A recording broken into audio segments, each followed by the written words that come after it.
Hello, my name is Jacob. And I'm his co-host, 5-year-old Olivia. Do you have kids? And are your kids curious? If you answered yes, you should check out Curious Kid Podcast, a weekly educational podcast for curious kids and grown-ups. Every week we learn about another topic. We've already learned about spiderwebs, batteries, the moon, and so much more. You can find us at CuriousKidPodcast.buzzsprout.com or wherever you listen to podcasts. Hi, I'm Mark. And I'm Carol. And we're the hosts of Retro Late Fee. We are stuck in 1994. And we can't get out. We're watching all the movies and TV shows that you probably remember, I guess. Somehow we're speaking to you through some kind of time portal. Right. Join us every week for great movies and TV shows from 25 years ago. It's fun, I swear.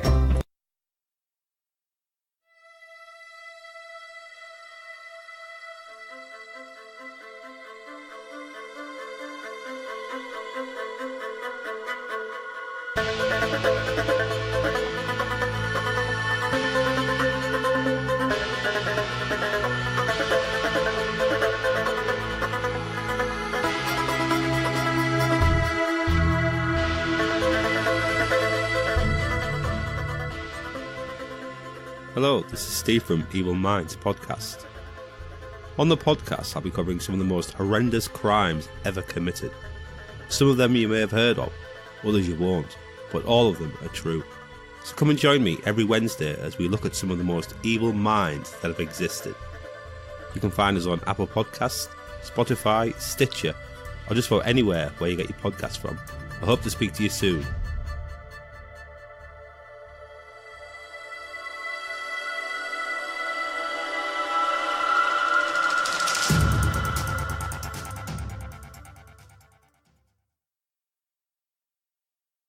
This podcast is part of the Big Heads Media Podcast Network. Go to bigheadsmedia.com for more great podcasts.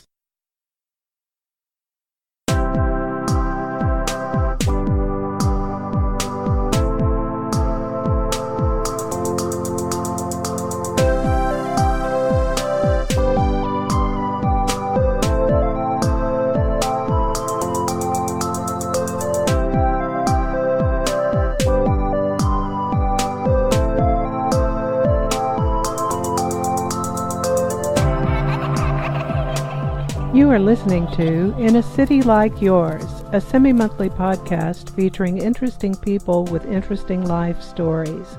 This podcast may contain language and/or subject matter not suitable for all audiences. Listener discretion is advised. I'm your host, Michael G. Moore. Please visit our website at inacityLikeYours.com. That's INACITYLIKEYOURS.com for links to our social media, all popular podcast platforms, and links of interest pertaining to all episodes. On this episode, I chat with Paul. Paul works for the Mid-South Peace and Justice Center in Memphis, Tennessee, and has been an activist for the past 20 years, garnering quite a reputation for his outspokenness and organizational skills. Join us as we talk about the Mid-South Peace and Justice Center, homeless rights, and laws involving the poor and destitute in Memphis. Here's Paul's story. Michael, I'm happy to join you today. My name is Paul Garner, and professionally, I'm the organizing director at a nonprofit in Memphis, Tennessee called Mid-South Peace and Justice Center.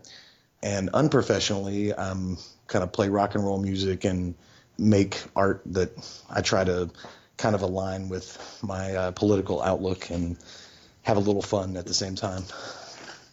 I guess I'd have to start at the beginning. That's a good place to start. I was born in Shreveport, 1988, and grew up with parents that, really encouraged art and music and thinking critically. And I always appreciated that, but even more now looking back. My dad, Dan Garner, who a lot of folks in Shreveport know, kind of raised me in making sure I knew a lot about like the city I came from and the rich history of not just music and art, but even activism in Shreveport. and he was a member of the Pomoja Art Society. That was predominantly a black arts group in Shreveport, and I remember getting brought to a lot of those art shows and gatherings as a kid. And I remember my dad being a real big advocate for the preservation of a lot of our historical buildings and sites in Shreveport. And, so I got to see what advocacy looked like from an early age. But I think sort of my foray into that kind of started as almost kind of a joke of being in high school. And there was the recall of Keith Hightower. There was the recall of Mayor Gray Davis going on in California. And it's kind of a joke and sort of a punk rock gesture, I guess, being kind of a bored high school kid that didn't really feel like there was a lot of representation of some of our points of view. Ran like kind of a joke campaign around my campus that ended up being me handing out flyers at the Rebel and even meeting Keith Hightower face to face to recall Keith Hightower. And it was kind of a joke campaign, but I was running for King of Shreveport since I was too young to run. So I ran unopposed, of course. There were no other steel fist wielding autocrats running for King of Shreveport. So I won in the landslide, but that was kind of my first, like, getting out, talking to people, and then later having a punk rock band and, handing out flyers and stuff like that. A lot of that has translated into a lot of the similar kind of tactics that I use now as an organizer. But in high school, we were organizing punk rock shows, and there weren't a lot of venues where we could play because the smoking laws had changed in Louisiana. And clubs that I grew up going to, like the Noble Savage and places like that, I couldn't get in anymore, and I couldn't play there. So we had a couple options, 516 Soundstage, and Ron Hardy, who has been a supporter of the arts for a long time, had a place called H&H Lounge that we were playing. But kind of by chance, I ended up after a mini cine show at Big D's Barbecue one night, and one thing kind of led to another. I developed a kind of fast kinship with Big D, the owner over there at 101 North Common Street, and he was all about the idea of us basically doing whatever we wanted over there as kind of a headquarters for having these free shows. And sometimes we would charge like a small $5 cover, but he never took a dime from anything we did, and we pretty much called the shots, and everybody respected the venue, and we started getting a lot of pushback kind of unofficially from the city when cops were starting to show up at a lot of our shows, and there were some kind of renegade shows at the Shreveport skate park that got raided by NPD. And I think in general at the time there was a big push to, from a lot of the music community saying that the city needed to do a lot more to support local artists in general. And from our perspective as, kind of the younger crowd, we sure felt like we had a part of that conversation when we were kind of getting pushback for trying to promote these free shows. And we were saying, support the music and arts that are already here. So that was like the first time I ever spoke at a town hall. There was a town hall that I think was called by Mayor Cedric Glover, and it was supposed to be the first of many conversations, and I think it was the first and the last town hall they had, and they had a lot of musicians and art advocates that spoke out, and I think that was like the first time I got quoted in the paper. And so it was kind of a premonition, I guess, of things to come. When I moved to Memphis, I wasn't really looking initially to become an activist or anything like that, but my political ideology was kind of evolving. I moved here in 2006 to go to the Memphis. You probably hear a little train in the background now. But I moved here in 2006 to go to Memphis College of Art. It was the closest nationally accredited art school, and that's kind of where I saw my life taking me. And, through my art, developing that political ideology, I had kind of radical Marxist professor, Dr. Robert Canfield, who I think played a big role in kind of shaping the direction of what I wanted to do with my art. And so I started being a lot more explicitly political in a lot of the art I was making and also the modes I was operating in, and started doing a lot more street art and public art kind of installation pieces and things like that.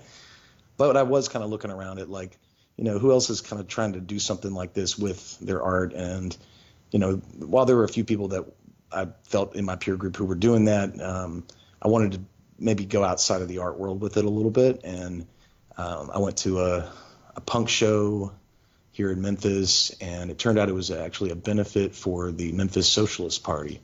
And they had all, the literature and propaganda out on the table. And I was looking at this, I remember reading this pamphlet called democracy and socialism, and talking about Dr. King's ideology connected to these ideas, and thinking, this is the first time I've really connected with a political party. And so I was interested, and so a friend of mine that had accompanied me there, she and I went to this Socialist Party meeting, and I, was real novice. They had like organized structure and stack. I wasn't used to any of this at all, but I was into the ideas. And they were talking about this organization, Mid-South Peace and Justice Center, and how recently, and I guess this was around 2011, the Peace and Justice Center had done a Freedom of Information Act request event where basically they had people writing letters requesting their FBI files. Memphis Police Department and the feds had showed up at the church where the office was located and surrounded the church with all these, unmarked black SUVs. And they actually went into the church and went up into the offices of the Peace and Justice Center to warn the folks that were there that there was this protest happening and da-da-da-da-da. And they thought they were in the church offices, but they were actually in our offices. It was Gandhi on the wall, not, it wasn't Jesus. So we pointed that out to them, but they never could get a straight answer about like why that happened. So I ended up going to a meeting with Peace and Justice Center. I remember Brad Watkins was talking about the center's work around homelessness and housing, and he really just seemed to know the ins and outs of city bureaucracy, and I was just like kind of in awe. So I just kind of started attending more meetings, getting more involved. The first as kind of like a volunteer. Some friends of mine and I did this art project that was kind of a public installation project to raise awareness around, at the time, the center was pushing for funding for a 10-year plan to end homelessness, which to this day has not been fully funded. But we created these kind of life-size cutouts of, kind of depictions of people that might find themselves experiencing homelessness, and we had the faces cut out, and they were all holding kind of what looked like cardboard signs with information about homelessness and how funding for this 10-year plan to end homelessness could make a difference, with the idea of having people try to put themselves in that place, like this could be you, right? And so we did these kind of guerrilla art installations all over town, and that was sort of my first experience volunteering with the center, and wanted to help them make signs and flyers, and started doing a lot of that. But I was also attending meetings at the same time of a group that Brad had been putting together called HOPE, or Homeless Organizing for Power and Equality, with the idea that, those most affected by the issues, people who have formerly experienced homelessness or are currently experiencing homelessness, are like the real experts on the issue. And, you've got all these folks who might have real great intentions that are trying to meet, certain needs, but as far as addressing the systemic issue of homelessness, those who have actually, been through this experience day in, day out, they know a lot more about the challenges and therefore have a lot of ideas about the solutions. And this was all around the same time that the Occupy movement was kind of taking hold. So I immediately kind of got involved with that before I was officially, working at the center. At the time, I think I was around my junior or senior year, and I was working at a Sherwin-Williams paint store, and I would get off work and go, sleep downtown essentially, because I think by this time maybe I had graduated or something. But I was living in my van, doing the Occupy Memphis thing, volunteering with the center. I had worked to help co-found a homeless caucus at the homelessness at the Occupy encampment, because even this sort of like encampment that we had in front of City Hall, there was people who were talking about the folks that had been there, experiencing homelessness, like they're not real occupiers, da da da da da. And I was like, oh, on the contrary, like these folks were occupying this space long before we came along and put up our picket signs and tents. And so we wanted to create a space within the camp so that there would be an organized voice for people experiencing homelessness that wanted to participate. And eventually, kind of long story, a little bit shorter, we worked to merge the homeless caucus, the membership of that caucus, and the organizing of HOPE that Brad was doing in more of the Midtown area. So I was kind of downtown, he was in Midtown. We kind of brought that membership together, and that kind of began this more long-term relationship with me working with the center. So that's how I initially got involved. And I think it was around 2012, there was an opportunity for the center to hire somebody full-time through America Works, which is sort of like it's kind of like the Peace Corps, except it's domestic, working around issues of poverty and things like that. And so I applied, and I guess they figured I was already there doing the work. They'd probably get a little more work out of me if they paid me. So I quit my job at the paint store, started basically doing the organizing thing full-time, coordinating our homeless organizing for Power and Equality cohort. And I was basically working to facilitate and build new leadership within the group. And I think at the time we had about 5 project areas that we were working on. We had a women's caucus, a group that eventually was doing community gardening. And we instituted a group that was specifically working around educating people on the street about what their rights were and documenting police harassment, things like that.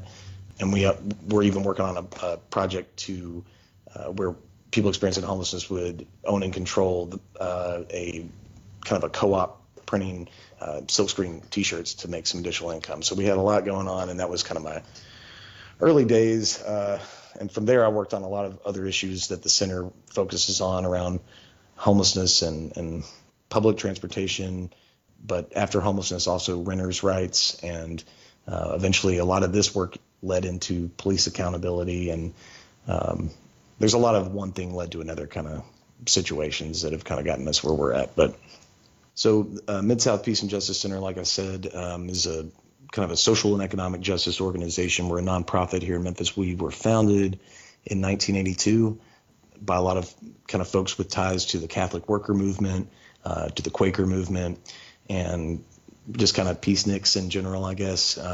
Back in the 80s, they were focused on a lot of global issues. They worked with organizers in apartheid South Africa, who were working to resist those forces, and they would send organizers here. We would send organizers there. There used to be peace and justice centers kind of all over the country, which is how we ended up with such a long name, Mid-South Peace and Justice Center. I think there's still like Houston Peace and Justice Center, Nashville has one, but we're not like affiliated officially in any kind of way. It was just kind of a thing of the time. So, they also did a lot of anti-nuclear proliferation work.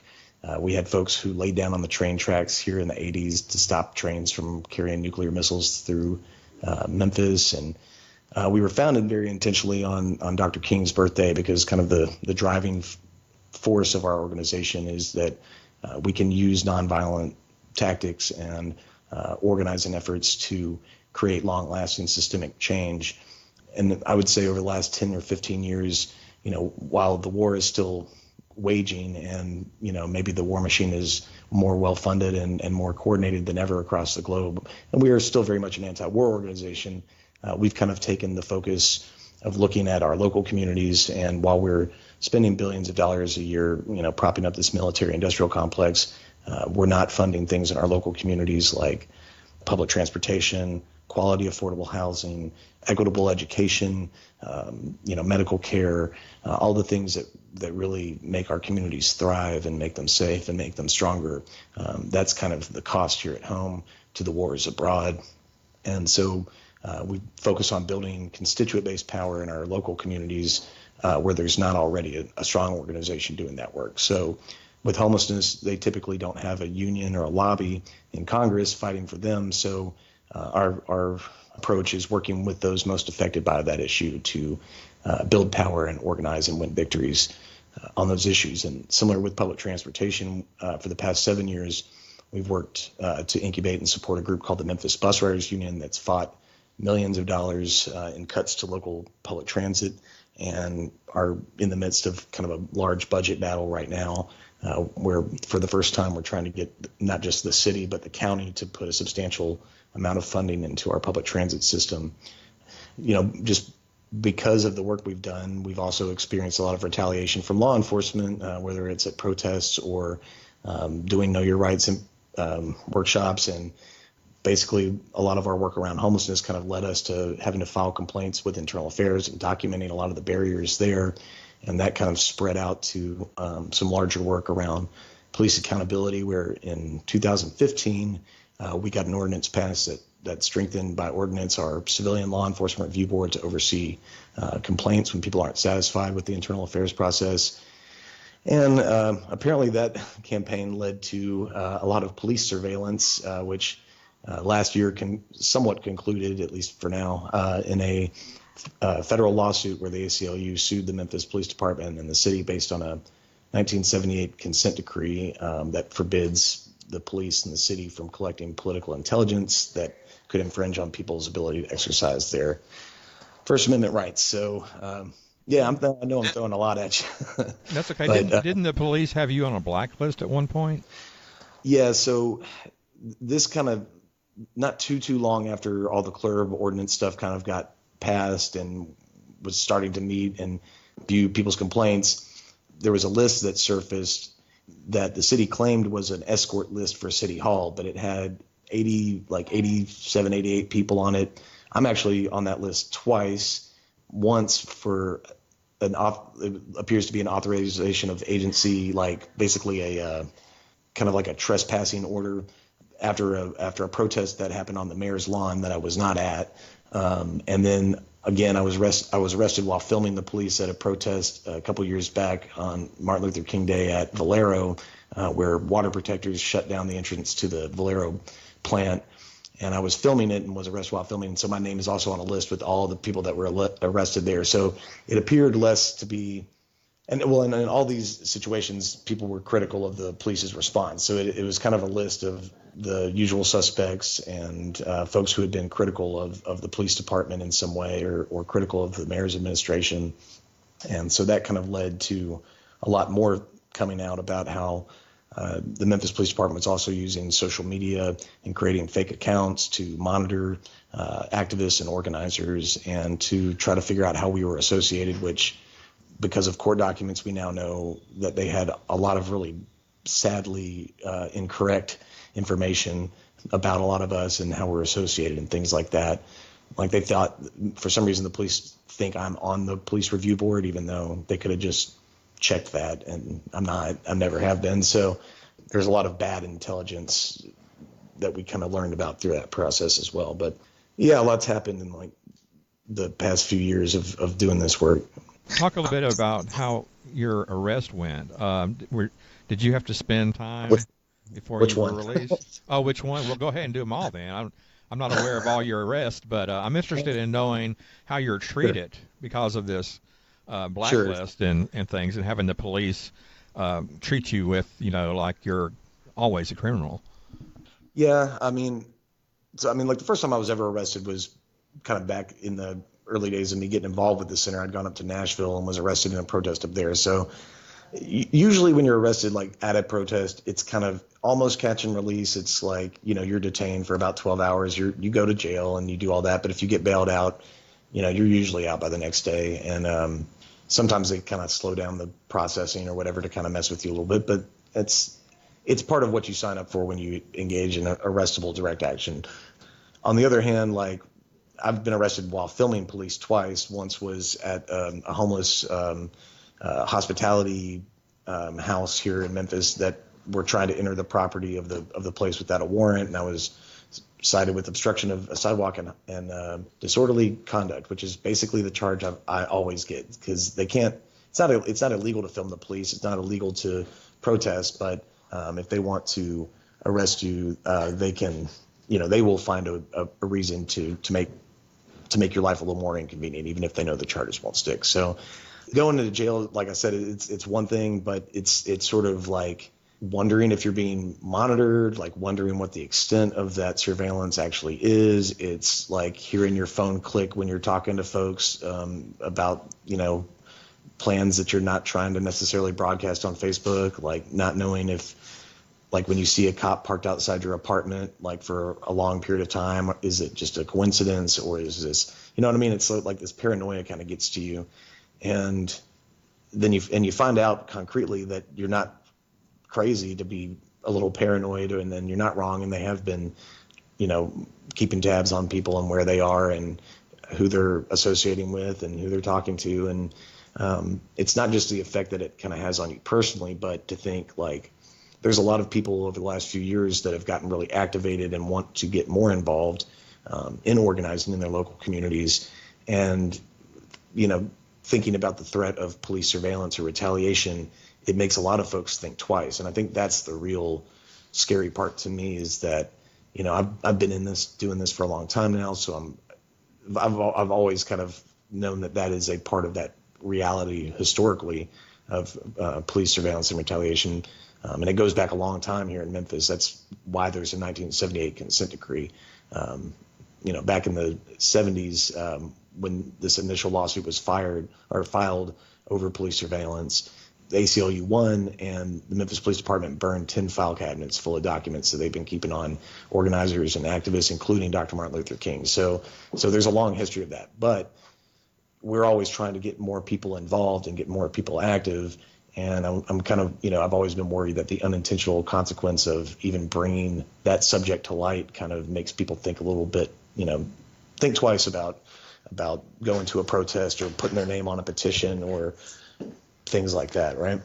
Talk a little bit about your recent activism with the bus lines and whatever else you've done recently that you can really expound on. We had different issues. They're all connected, and what we say is kind of like, it's all intersectional, and we don't mean that just because that's sort of a new buzzword of the day, but it literally, like, a lot of our work has intersection with the constituents that are affected, or even the fact that we end up working on them might be because a constituent in another group has an issue, kind of like the police harassment issue with our members experiencing homelessness led us to doing a lot more police accountability work. A lot of our work is intersectional, and so, you can't really talk about housing insecurity without talking about jobs and the lack of employment opportunity for people in Memphis. And in Memphis, you also can't talk about that issue without talking about gaps in services, in particular public transportation. So I think 75% of Memphis is black. And so also these issues always end up being an issue of racial justice when we see more of our public resources allocated in the predominantly white affluent parts of town than we do the majority of the rest of the city. We have a higher poverty rate than the national average. And so we kind of have to be intersectional because all these issues just kind of compound one another. So with public transit, that was some work that started, like I said earlier, about 7 years ago, and actually kind of came out of the Occupy movement locally. A lot of us were interested in seeing some of the focus around the Occupy movement, making change around some local issues, and transit seemed like an issue where we could talk about racial justice and the intersection of environmental justice, as well as just issues of class and financial insecurity. And so eventually the Memphis Bus Riders Union was born, and that was 7 years ago. And since then they've been fighting cuts. And part of the problem is here in Memphis, we're so dependent on federal funds. And I imagine it may be similar in Shreveport that, a lot of local dollars go to expanding these big development projects and subsidizing things like that. But when it comes to issues like transit or housing, the city usually leaves that up to charities and the churches and things like that. So there's no dedicated source of funding for our public transit here in Memphis. And we've just seen it, over the decades, cut and cut and cut to where, like North and South Memphis, you've got neighborhoods that are just completely isolated and cut off. 6 o'clock at night, there's no bus coming to or from that neighborhood, which is effectively a curfew for a lot of folks. Something more recently that's occurred is that our state legislature passed work requirement laws saying that anybody who receives SNAP, WIC, or Family First benefits, those are programs like food stamps, and also Family First helps mothers who have small children get childcare and afford the cost of having a young child. But now all these folks, if they're not employed full-time or in school full-time, they have to work up to 30 hours of free labor or community service a week in order to keep their benefits. And when you couple that with a lack of public transportation, it's even worse. So we're clocking folks hours over here. I've got about 30 women a week that are coming through our office, and we're trying to break down barriers to them, getting their paperwork taken care of and getting the hours that they need to fulfill this. But it's made a lot harder for folks to even get here, when they got to take two hours on a bus. And in context, you could get from here to Little Rock, Arkansas in 2 hours, right? But some people can't get to work on the bus in that time. So it's pretty bad. And so we've been trying to get the city and the county to increase funding for MATA for several years. But by and large, most of what the work we have done has been having to fight off oncoming cuts to our public transit. So last year we had to fight 7 routes being completely eliminated, and a lot of holiday and weekend service. And, I think it's kind of hard sometimes for folks who have never had to depend on public transit to understand that, people have to plan their entire lives out around this bus schedule that's not always on time or when it should be. And the same things that those of us who have cars are trying to do, go to work, go to school, medical appointments, groceries, even social events and parties or city council meetings. We can't get there on the bus, but people are trying to use that service to do that. And so it's a real important issue, and it's an important issue for fighting poverty. And a lot of the focus in Memphis seems to be about our high crime. But, I don't think you can talk about crime and public safety without talking about, what are the things that really make our community safe. And when people have food in the fridge and when they have a means to get the things that they need, they're not going to break into your car. They're not likely to mug you on the street. So I think, we've gotten to a point where we try to use the police for everything, and all this funding goes to beefing up the police, but it's not making our communities safer. And in some cases, it's making our communities less safe. Then we're back to the intersectional loop of now we're talking about police, and we were just talking about transit. So, but that's the way a lot of our work is here. It's kind of like not just parsing out the issue, but also kind of showing how all these things are connected to one another. Do you know what the jobless rate is in Memphis? I don't have the jobless rate on hand, but I mean, I know that there's a ton of people that aren't working, and a lot of our members have lost jobs or had to drop classes, like college classes, because the bus wouldn't get them on time there consistently. And let's see, I know Shelby County has like the highest concentration of folks who receive SNAP benefits. That's like 69,000 people right there that are affected by these work requirement programs.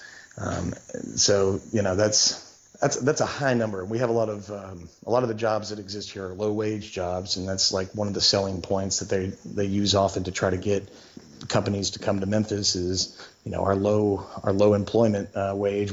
State of Tennessee's $7.25 an hour, and we have a lot of temp agencies that are kind of these unnecessary middlemen, staffing these companies and keeping people from ever finding gainful employment, and they just kind of get stuck in this loop of working for temp agencies. And so a lot of our folks who we're working with to make sure they keep their benefits, those are the kind of jobs that are out there available for them. And, they don't pay a living wage.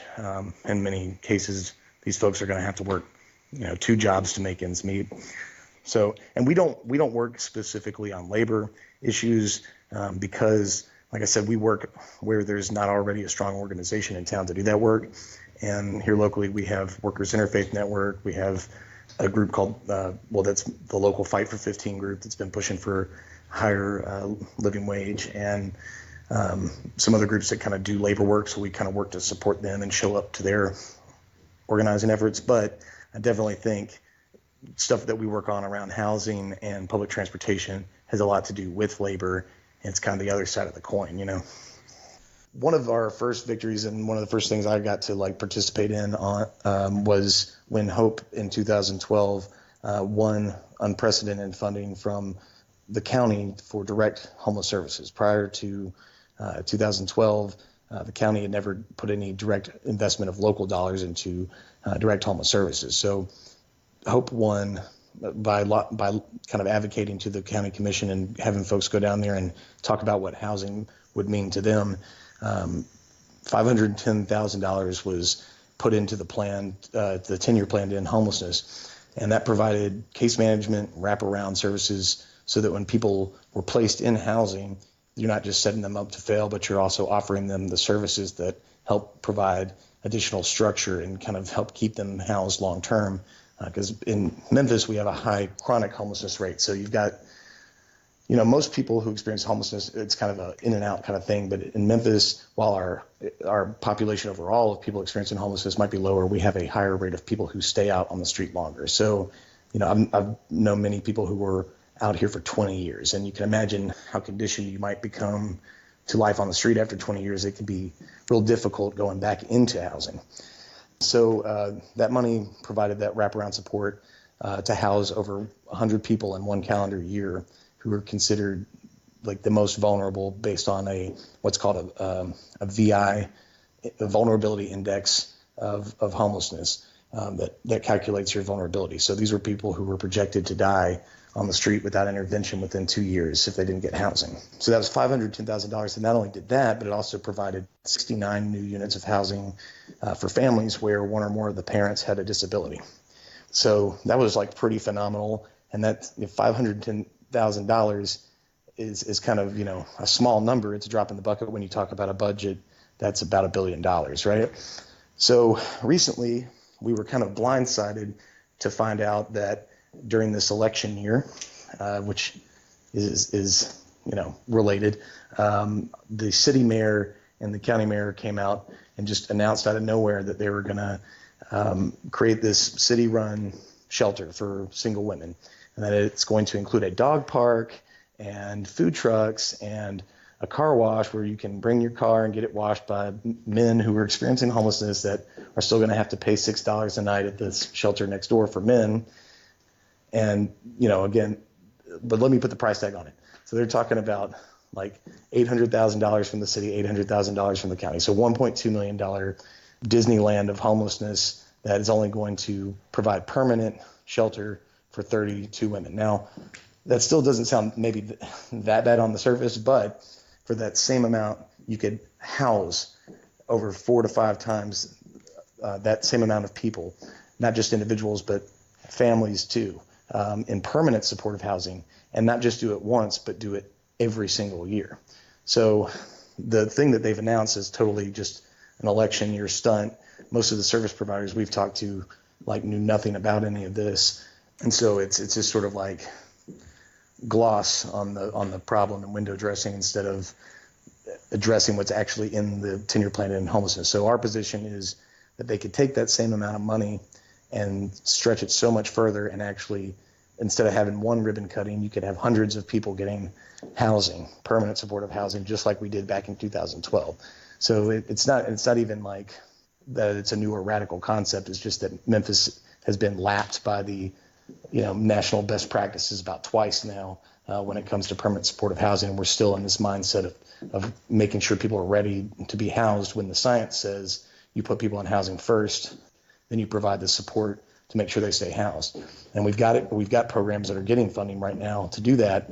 But right now there's no more housing. So even if they shelter these 30 women, for however long, there's nowhere for them to go.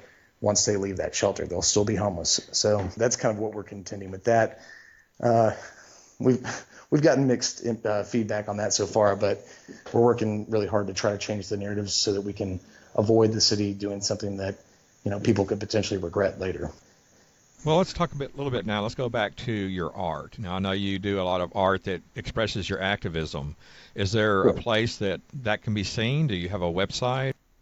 Yeah, I've got an old blog that's got some of my old paintings. I think it's called Into the Noid, INTOTHENOID at Blogspot. I have not updated that one in a while, but a lot of the stuff I'm doing right now is kind of through my band called Action Cat. That's AKTIONKAT. So no C's, just 2 K's in there. And we've got a website called it's just actioncat.com. There's a lot of our visual kind of art stuff through that I'm doing more currently, and album coming soon. But we also do a lot of little animated. We've been messing around with animation and some other stuff as well. So folks want to check that out. Let me ask you this. If someone were to come to you for advice on becoming a community activist and the trials and tribulations, what would you tell them? Well, they call it the struggle for a reason, number one. So it's hard and there's a lot of disappointment. But when you work with other people and win, it's the best feeling in the world to know that like somebody's life is going to be like not just substantively better for the moment, but when you can change the way something works in your community for the better for the long term, it feels great. But also like when you're trying to figure out how to get started, go find the people that are already kind of doing the work in your local community, and see how you can support and learn from what they're already doing. And again, I think it's really important that you don't let your passion kind of or your intention get in the way of being as helpful as you can be. So, if you care about working on homelessness, start by talking with people who are experiencing that issue. Like, what are their priorities? Like, what are the solutions that they see, right? That's been like something that I've learned a lot about working here, going into this, that wasn't even something it seems so like second nature to me now, but like when I first started working with the center, that was something that really appealed to me, was that this wasn't just folks coming in saying, here, we're going to come solve your problem. This was like, let's work together to address this. And so I think that's the right way to go about it. It can be a lot more difficult in the short term, but when 5 years later you look around and you see all these new organizers they're really doing great work in their own right, you kind of can look back and say, we really built something here, and that feels pretty good.